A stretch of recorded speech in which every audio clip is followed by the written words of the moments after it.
أعوذ بالله من الشيطان الرجيم. بسم الله الرحمن الرحيم.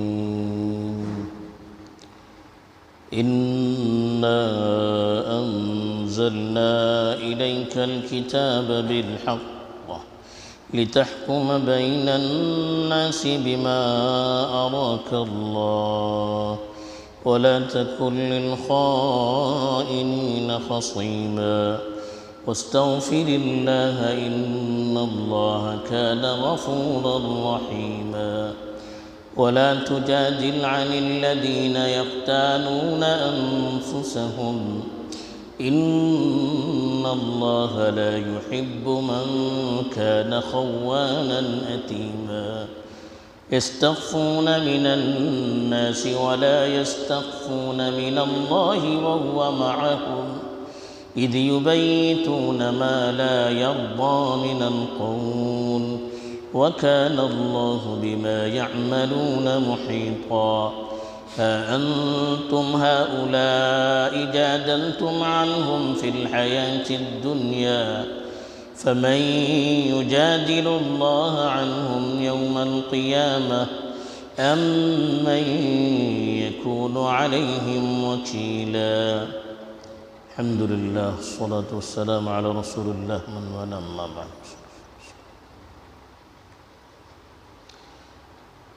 پیچھے اللہ کی راہ میں جہاد کرنے کے سلسلے میں ترغیب دی گئی تھی کہ دشمنوں کے سامنے پست ہمت نہیں ہونا چاہیے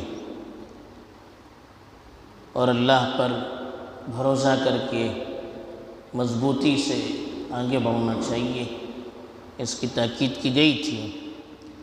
اب جو آیات تلاوت کی گئی ہیں ان آیات میں اور آگے بھی کئی آیات میں ایک خاص واقعے کو سامنے رکھ کر پیغام دیا گیا ہے۔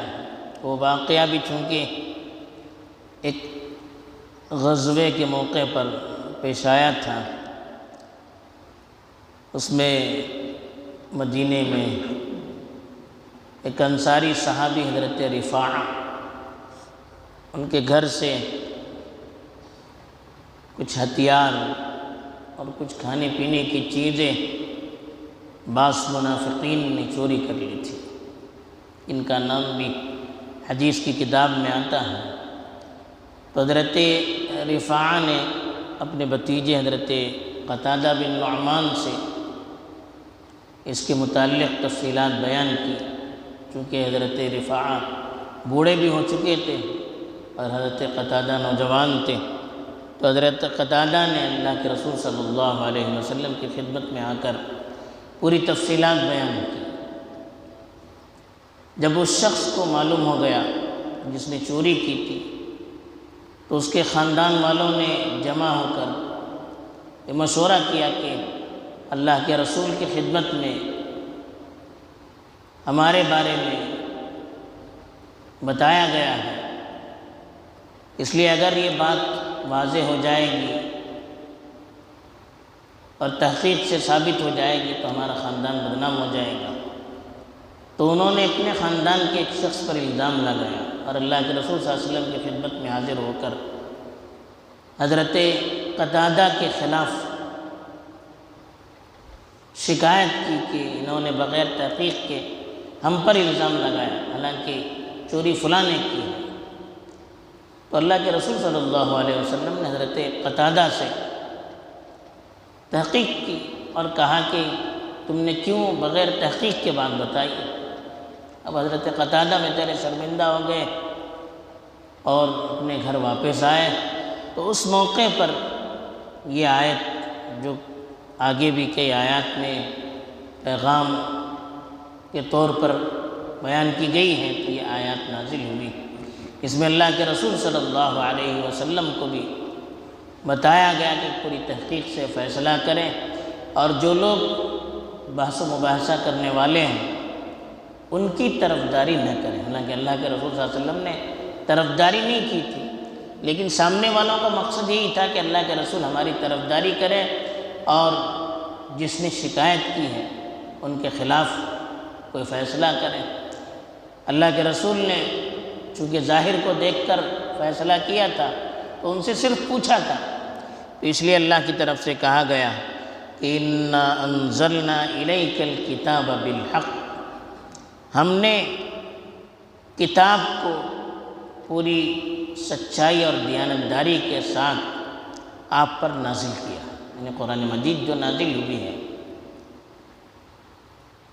یہ کتاب اللہ نے پوری دیانتداری کے ساتھ نازل کی، اس میں سچائی ہے، اچھائی اور برائی کے درمیان فرق کرنے کا اصول بیان کیا گیا ہے،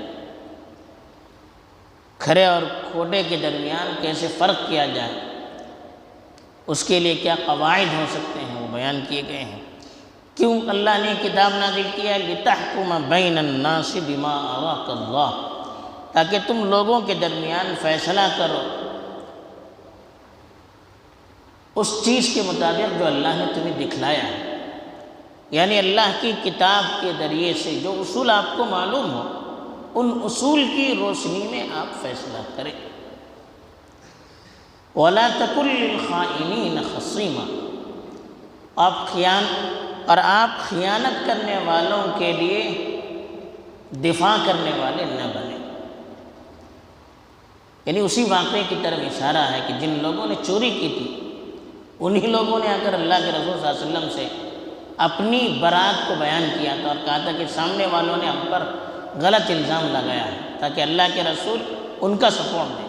تو اللہ کے رسول کے کہا گیا کہ جو خیانت کرنے والے ہیں آپ ان کے سپورٹ نہ بنیں، ان کی طرف سے آپ دفاع نہ کریں، بلکہ وَاسْتَغْفِرِ اللَّهِ، آپ اللہ سے مغفرت کی دعا کریں۔ إِنَّ اللَّهَ كَانَ غَفُورًا رَحِيمًا، اللہ بڑی بخشش کرنے والے بڑے مہربان ہیں۔ حالانکہ اللہ کے رسول نے صرف تحقیق کی تھی، پھر پوچھا تھا ان سے، لیکن اللہ کے رسول کو خطاب کر کے امت کو بتایا گیا کہ کوئی فیصلہ بغیر تحقیق کے نہ کریں، اور جو لوگ پہلے سے مشکوک ہوں، جن کی فطرت سے معلوم ہوتا ہو کہ یہ لوگ دیانتدار نہیں ہیں، مخلص نہیں ہیں، ان کی بیجا طرفداری نہیں کرنی چاہیے۔ اسی لیے کہا وَلَا تُجَادِلْ عَنِ الَّذِينَ يَخْتَانُونَ أَنفُسَهُمْ، آپ ان لوگوں کی طرف سے دفاع مت کیجیے، مجادلہ کہتے ہیں بحث و مباحثہ کرنا، ان لوگوں کی طرف سے آپ بحث و مباحثہ اور دفاع نہ کیجیے جو اپنے آپ کے ساتھ خیانت کرتے ہیں، یعنی جو جھوٹ بولنے والے ہوتے ہیں، خیانت کرنے والے ہوتے ہیں، وہ سامنے والے کا نقصان نہیں پہنچاتے ہیں، اپنے آپ کا نقصان پہنچاتے ہیں۔ میں کسی کے خلاف جھوٹ بولوں گا تو سامنے والوں کا نقصان نہیں ہوگا، اللہ کے پاس میرا نقصان ہوگا۔ میں غلط کام کر کے دوسروں پر الزام لگاؤں گا یا اس کے خلاف ماحول بناؤں گا، ممکن ہے دنیا میں کچھ واہ واہ ہو جائے، لیکن اللہ کے یہاں مجرم میں ہوں گا، اللہ کے یہاں پکڑ میری ہوگی۔ اس لیے کہا کہ جو لوگ اپنے آپ سے خیانت کرتے ہیں، یعنی اپنے آپ کو نقصان پہنچاتے ہیں، ان کی طرف سے آپ دفاع مت کریں۔ ان اللہ لا يحب من کان خوانا اثیما، کہا کہ اللہ تعالیٰ ان لوگوں سے محبت نہیں کرتے ہیں جو خیانت کرنے والے گنہگار ہوتے ہیں، خود غلط کرتے ہیں، دوسروں پر الزام لگاتے ہیں۔ کہا ایسے لوگوں سے اللہ محبت نہیں کرتے، اور جن سے اللہ محبت نہیں کرتے ہیں ان کو پھر اللہ کی طرف سے اچھے کاموں کی توفیق نہیں ملتی ہے۔ وہ لوگ کیا کرتے ہیں؟ یستخفون من الناس، لوگوں سے تو چھپ چھپا کر رہتے ہیں، ولا یستخفون من اللہ، اللہ سے چھپتے نہیں، یعنی اپنی چوری کو چھپانے کے لیے لوگوں کے سامنے اپنے آپ کو اچھا ثابت کرنا چاہتے ہیں، لیکن اللہ تعالیٰ جو ان کی پوشیدہ چیزوں سے بھی واقف ہیں ان سے چھپنا نہیں چاہتے، یعنی وہ یہ سمجھتے ہیں کہ ہم جھوٹ بول کر لوگوں سے اپنے آپ کو بچائیں گے تو ہم محفوظ رہ جائیں گے۔ اللہ کا ایسا نہیں ہوتا ہے، اللہ تعالیٰ تو ہماری ہر چیز سے واقف ہے، اللہ سے کیسے چھپ سکتے ہیں؟ تو اللہ کے سامنے غلط ہونے سے ہمیں بچنے کی فکر کرنی چاہیے۔ تو یہ لوگ چونکہ چوری انہوں نے کی، پھر راتوں رات بیٹھ کر انہوں نے سازش کی تھی کہ ہم پر جو چوری کا الزام لگایا گیا ہے کیسے اس کو سامنے والوں پر منتقل کیا جائے۔ تو چوری کا الزام دوسروں پر لگایا اور اللہ کے رسول صلی اللہ علیہ وسلم کے پاس جا کر شکایت ان لوگوں کی کہ انہوں نے ہم پر غلط سرد الزام لگایا تھا۔ تو یہ رات میں انہوں نے بیٹھ کر جو سازش کی تھی، اللہ کہتے ہیں جب وہ سازش کر رہے تھے تب اللہ ان کے ساتھ تھے، اللہ پوری طرح واقف تھے ان کی سازش سے۔ تو اللہ سے بچتے نہیں ہیں، لوگوں سے چھپنے کی کوشش کرتے ہیں، حالانکہ اس لوگوں سے چھپ کر کوئی فائدہ نہیں ہے، حساب تو اللہ کے پاس ہونے والا ہے۔ تو ہم چھپ کر بھی اگر کوئی سازش کریں گے تو اللہ کے یہاں محفوظ نہیں رہ سکتے۔ ہم کوشش کرتے ہیں کہ دنیا والوں کو ہماری برائی معلوم نہ ہو، لیکن اللہ کو تو معلوم ہو جاتی ہے، تو اللہ سے بچنا چاہیے۔ تو اسی لیے کہا کہ یستخفون من الناس، لوگوں سے تو وہ چھپتے ہیں، اپنے کرتوتوں کو چھپاتے ہیں، ولا یستخفون من اللہ، اللہ سے چھپتے نہیں ہیں۔ وہو معہم، وہ تو اس وقت بھی ان کے ساتھ رہتا ہے، اذ یبیتون ما لا یرضی من القول، جبکہ وہ رات میں چھپ کر غلط سازشیں کر رہے تھے۔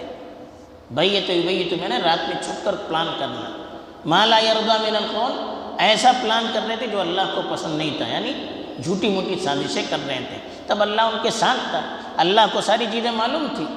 وَكَانَ اللَّهُ بِمَا يَعْمَلُونَ مُحِيطًا، اللہ تعالیٰ تو ان کے اعمال سے پوری طرح باخبر تھا۔ محیط مانے گھیرے ہوئے، وہ تو اللہ کے گھیراؤ میں تھے، اللہ کو سب کچھ معلوم تھا، اللہ سے کوئی چیز چھپی ہوئی نہیں تھی، تو کیسے بچ سکتے تھے؟ اس لیے کہ اللہ کے رسول زندہ تھے، ان پر وحی نازل ہوتی تھی، تو فوراً اللہ کی طرف سے وحی نازل ہوئی۔ اللہ کے رسول صلی اللہ علیہ وسلم نے جب یہ وحی نازل کی تو لوگوں کو معلوم ہو گیا کہ کون چور ہے اور کون سچے ہیں، کون بری ہیں۔ اللہ کے رسول نے فیصلہ کیا، ان کو لوٹانا پڑا، اور وہ منافق بھاگ گیا اور مشرکین سے مل گیا۔ تو اسی لیے اللہ نے ان کے خاندان والوں کو بھی خطاب کیا، اس لیے کہ جس نے چوری کی تھی اس کے خاندان میں بعض اچھے مسلمان بھی تھے، انہوں نے بھی اس کی طرفداری کی کہ ہمارا آدمی ہے وہ بدنام ہو جائے گا، ہمارا خاندان بدنام ہو جائے گا۔ تو اللہ نے کہا ہا انتم ہؤلاء، اور یہ تم لوگوں، جادلتم عنہم فی الحیات الدنیا، تم نے دنیاوی زندگی میں ان کی طرف سے دفاع کیا۔ فمن یجادل اللہ عنہم یوم القیامہ، قیامت کے دن اللہ سے ان کا دفاع کون کرے گا؟ آج لوگوں کے سامنے اس کو آپ نے بری ثابت کیا، کل اللہ کے سامنے آپ بری ثابت کر سکتے ہیں؟ تو یہ اللہ تعالیٰ یاد دلاتے ہیں کہ ہم دنیا میں جو کچھ کرتے ہیں یہیں پر وہ دفن نہیں ہوتا ہے، یہی فیصلہ کل اللہ کے یہاں بھی ہونے والا ہے۔ یہاں ہم نے اگر جھوٹا فیصلہ کیا، یہاں ہم نے اگر غلط ہونے کے باوجود اپنا آدمی سمجھ کر کسی کو سپورٹ کر دیا، کل اللہ کے یہاں ہم کیسے بچ سکتے ہیں؟ تو اللہ قیامت کے فیصلوں کو یاد دلاتے ہیں اور کہتے ہیں کہ دنیا میں جو چیزیں ہوتی ہیں وہ یہیں پر دفن نہیں ہوتی ہیں، اس کا فیصلہ کل قیامت کے دن ہوگا۔ یہاں جھوٹ کہہ کر بچ سکتے ہو، لیکن قیامت کے دن اللہ کے سامنے جھوٹ کہہ کر، غلط تدبیریں کر کے، جھوٹی سازشیں کر کے بچ نہیں سکتے۔ اللہ کے پاس اگر ہم کسی کا دفاع نہیں کر سکیں گے پھر کیا فائدہ؟ یہاں ہم غلط دفاع کریں گے، کل اللہ کے یہاں پکڑ ہوگی۔ تو اسی لیے کہا فَمَن يُجَادِلُ اللَّهَ عَنْهُمْ يَوْمَ الْقِيَامَةِ، ان کی طرف سے قیامت کے دن اللہ سے دفاع کون کرے گا؟ اللہ کے سامنے بحث و مباحثہ کون کرے گا؟ أَمَّن يَكُونُ عَلَيْهِمْ وَكِيلًا، کون ان کا وکیل اور ذمہ دار ہوگا اللہ کے سامنے؟ اللہ کے سامنے تو کسی کی چلے گی نہیں۔ بہرحال ان آیات میں ایک واقعے کی روشنی میں اللہ نے ایک پیغام دے دیا کہ ہمیں ہمیشہ سچائی کا ساتھ دینا چاہیے، جھوٹ کا ساتھ نہیں دینا چاہیے۔ دوسری چیز اللہ نے یہ بتا دی کہ قرآن کے مطابق جو صحیح بات معلوم ہوتی ہے اس کے مطابق ہمیں فیصلہ کرنا چاہیے، اس کی سن کر ہمیں کوئی فیصلہ نہیں کرنا چاہیے۔ اور تیسری چیز اللہ نے بتا دیا کہ اگر غلط کام کر کے کوئی اپنے آپ کو بچائے گا تو کل اللہ کے ہاں وہ محفوظ نہیں رہ سکے گا، اللہ کے پاس اس کو جواب دینا پڑے گا۔